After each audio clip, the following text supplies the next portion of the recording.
afternoon, and welcome to COVID-19, Your Questions Answered, a webinar series addressing your most pressing questions about the coronavirus pandemic. My name is Travis Brandt. I'm a director at FirstService Residential, and I'm happy to be moderating today's webinar. Joining me today are Amy Sanchez, Vice President of the Condo HOA Division at FirstService Residential, and David Podine, Partner at Haber Law. Amy and David, why don't you say hello? Hi, good afternoon. Pleasure to be here, Travis. Thank you very much for hosting. Thank you so much to FirstService Residential for having me. I really look forward to participating today. Absolutely. Well, David and Amy, we're happy that you were able to join us today. As North America's property management leader, FirstService Residential recognizes the growing concern over the coronavirus outbreak and its impact on community associations. We've shared valuable insights for navigating this uncharted territory in our comprehensive 90-minute webinar, Navigating the Coronavirus Crisis in Your Community. What we found is that the response to the information presented was overwhelmingly positive. In the weeks since, we've received hundreds of questions from property management professionals and board members like you on a variety of topics, from access control and cleaning protocols to amenity usage, financial considerations, and reporting procedures. Over the next few weeks, we'll tackle these topics, offering guidance, sharing best practices, and providing practical information to help you navigate these unprecedented times.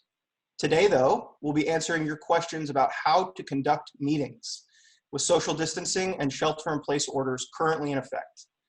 Finally, I'll just add that what we'll be reviewing today are proposed guidelines and procedures for possible use, and that you should consult with your own attorney in connection with the management of residential communities impacted by the COVID-19 pandemic. This information is not intended to be construed as or relied upon as providing professional, medical, or legal advice of any kind on any issue. The guidelines may change from time to time as federal, state, or local authorities and healthcare organizations issue new and or revised directives. So with that, let's move on to the most frequently asked questions we've received about meetings. Our first question today is, in the absence of physical meetings, what do you recommend boards do to ensure responsiveness to resident issues, proper notification of actions, decisions of the board, etc.? Amy, why don't you start, and then we'll get David's take on it. Thanks, Travis. So, first things first, obviously it really comes down to communication and making sure you have some type of communication plan or strategy for your specific community. And the community, the way that it's structured, how many people you've got, the homeowner base that you're trying to connect with will really drive what that looks like.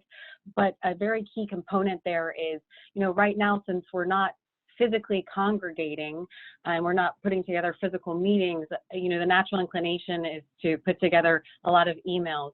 And so one of the things that we want to be very mindful of during this process is that not everyone checks their emails or are fully technology savvy. And so part of the communication strategy should be not only to have a print material that gets disseminated virtually, but also consider doing a print mailer or things along those lines to connect with your homeowner base. So communication is really key, and putting together a comprehensive communication strategy is very important. Perfect.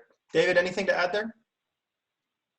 Sure, I agree with all those points, and legally I can only speak to Florida. I'm licensed to practice law in Florida, and particularly I'm dealing with a lot of the new laws and restrictions passed here in South Florida, either in Miami-Dade County or Broward County. But as well as for some of the high-rises, condominiums that particularly are over a certain size, in Florida, we also are required to have an association website. So that can also be a useful tool for posting additional information. So not just the bare minimum of what the Florida statutes require associations to post there, but like Amy said, the email notices that go out as well can all be posted to the website so people can revisit it, because they might miss that email, or they might not be checking their email as frequently depending on what their situation is. Fantastic. So our next question: if we hold our board and committee meetings virtually, are we required by law to invite homeowners to participate? David, why don't you start with this one? Sure. So again, I can only speak to the law in Florida, but this is a little bit of a gray area. and the guiding legal principle again would be for the boards and the association to act reasonably. So it would be reasonable to encourage participation if that can be done on a conference call, ideally where maybe the unit owners could be muted at first, and then there could be a question and answer session towards the end, or set times for speaking. The same applies for video conferencing as well. Obviously, to a certain extent, it's the same as a meeting in person. You know, everyone cannot be talking at the same time. And oftentimes the governing documents of associations have limitations on how much you can speak, when you can speak, if you need to submit your name, your topic, or both in advance. So legally, it's important for the boards and associations to act reasonably. And Amy, what have you sort of seen from the management perspective in the field?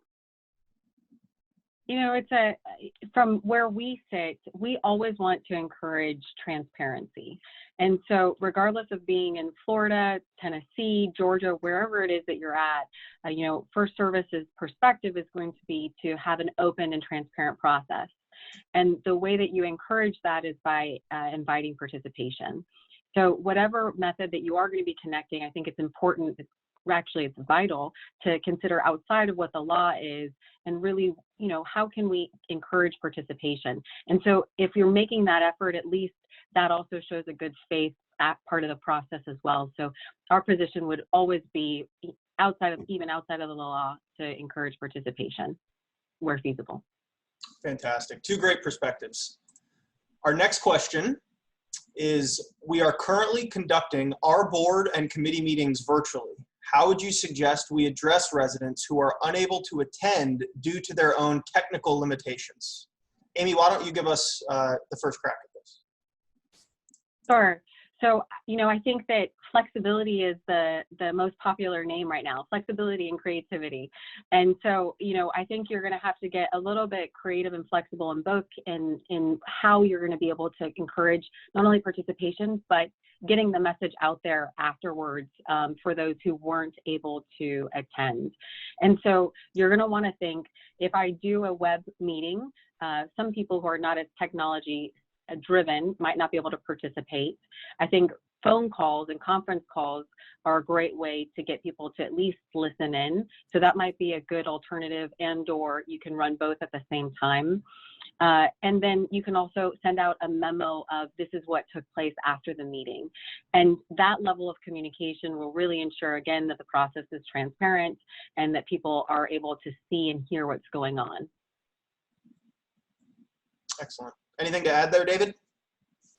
I totally agree with that. The only thing I would add is it's important for the boards to take a step back and think that the technical limitations might not be limited to just familiarity with the technology or the latest Zoom app or GoToMeeting. There might be accessibility issues, which depending on what the disability or accessibility might be, could potentially be resolved, like Amy said, with a dual approach. So there could be a conference call where they could listen in, or a video conference where they could listen and see as well. And then also with something after the fact in terms of a mailer or posting to the website.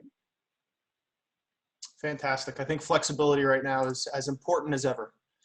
Our next question: how can we continue to meet the posting requirements for association meetings when we have closed common areas where these notifications are usually posted? Are electronic notifications enough?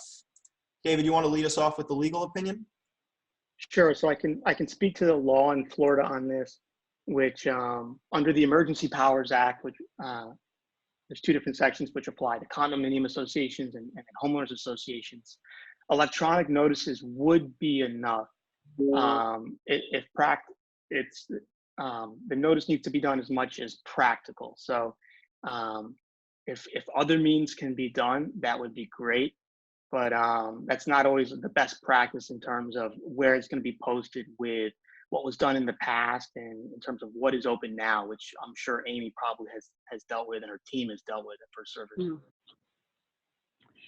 Yeah, so we're, essentially what we're having happen now is that we are getting notices out. We're sending them electronically. So we're sending them via email.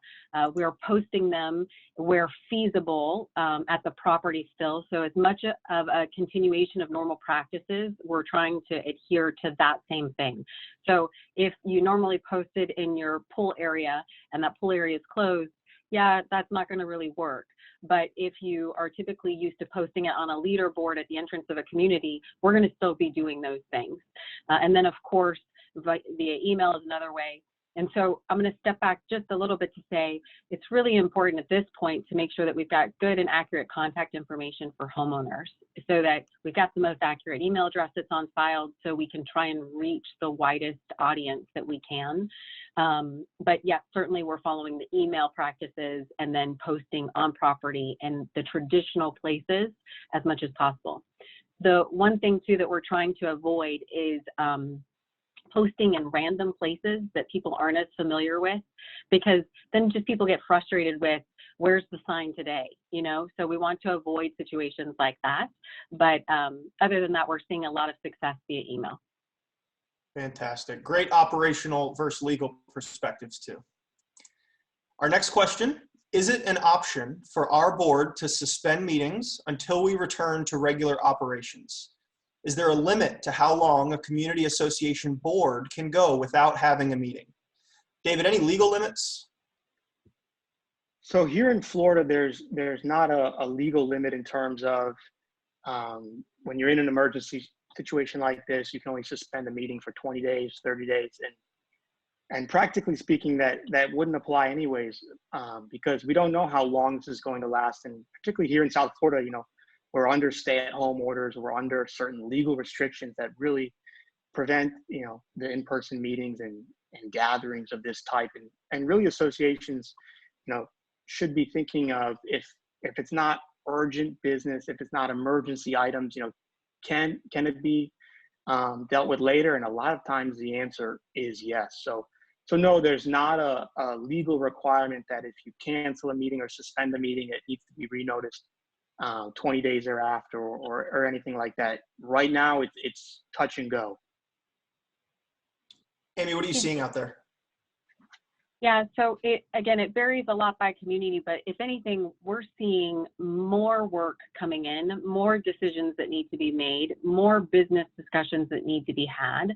So, if the community drives the fact that it doesn't necessarily need to meet because there's not a lot of moving parts, and we're able to make simple decisions that don't really require board gatherings, then let's postpone where feasible. But the reality is that we're seeing an increase in workload, right? And that increase in workload is, having business discussions for the associations around what funding options are available, what type of delinquency expectations should we project out. All of that work often needs to come to the forefront to have those discussions.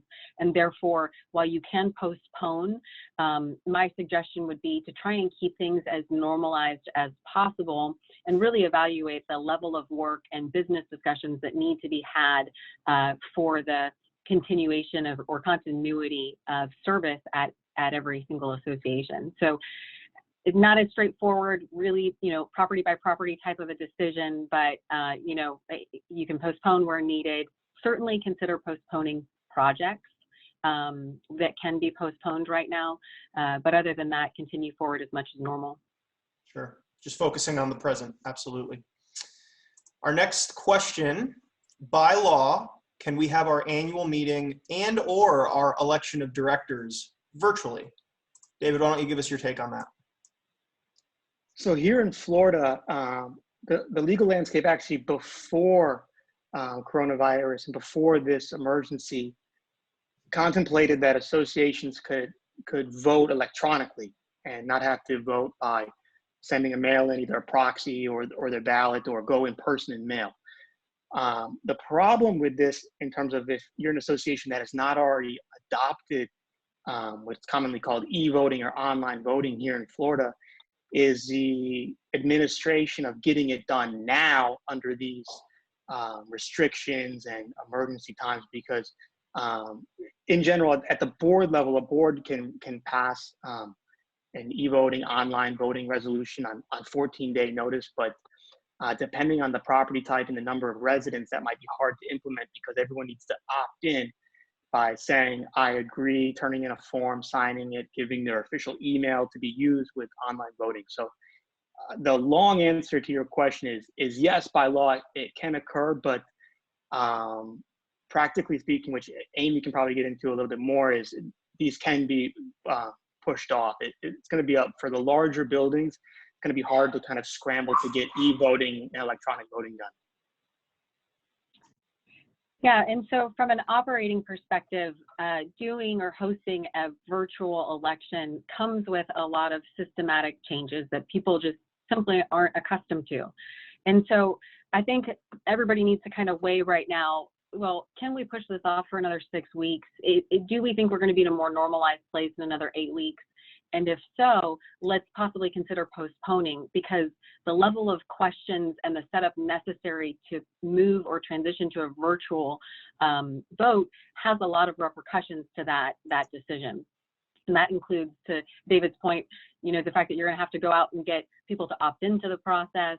People are going to be unfamiliar with it who've lived in the association, so they'll feel like they didn't have an opportunity to participate if if they are unclear for how to do that.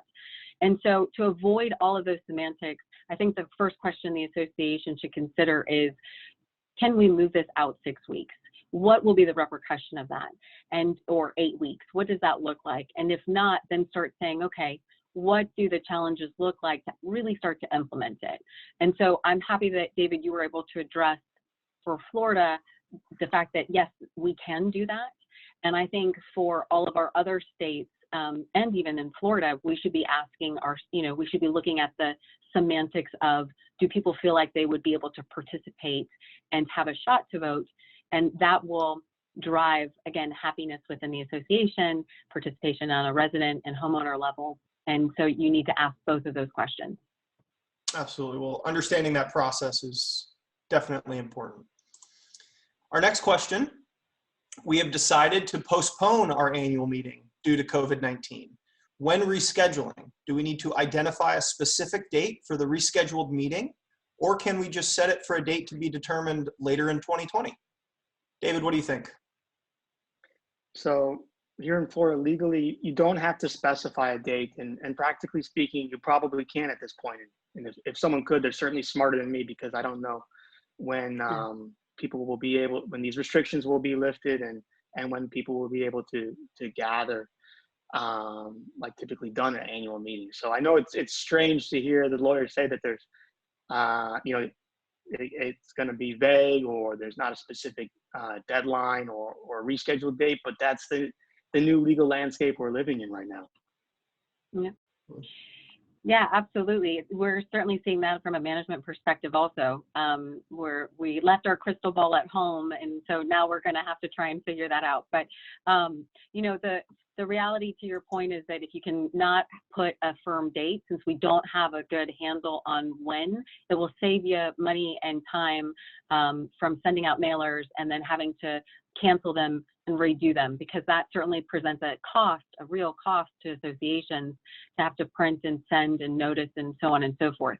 So the best practice right now would be to, again, not put a date unless you're required to, but avoid putting that date, and it avoids having to issue multiple notices and cancellations again. Absolutely. Well, great perspectives there. So that's all the time we have for today. Amy and then David, do you want to give us a brief overview and some basic considerations to leave us with? Yeah, so I'll go back to the fact that right now it's really all about flexibility and being able to ebb and flow and bend and sway as things come down the pike. We're learning new stuff every day, from a way for associates and residents to protect themselves from a health and safety perspective, to how to conduct meetings. So it's really going to be a trial and error. So remember to come at this with a flexible attitude, an open mindset, friendly with your neighbors, and we're going to all get through this together. David, any last thoughts? Sure. Thank you so much for having me. And I agree with all those points. It's really important for associations, for the residents, for the board to take a step back and think not just what is the bare minimum, but what is reasonable, what's practical, and are there creative solutions to these issues? Can we overcome them with technology? Is it really an emergency? Can it wait? It's important for people to remember to think about what some of the residents might be going through, what the building staff and directors as well might be going through, and balance all of these competing considerations in this tough time. Absolutely. Well, thank you, Amy, and thank you, David. I know this information is going to be extremely valuable for the board members that we serve. I do have a few resources up on the screen, including an email where you can send additional questions we may not have covered today. But thank you for participating. Please keep an eye out for more information on upcoming webinars as well. We believe our COVID-19 Your Questions Answered webinar series will provide valuable insights that you and your fellow board members can put into action in your communities. I think I speak for everyone on the panel when I say that times like these demonstrate the importance of what you guys do as board members. Thank you for your leadership in your own communities. And for our clients, thank you for allowing us to serve you and your residents during this difficult time. Thanks again. Thank you. Thank you, everyone.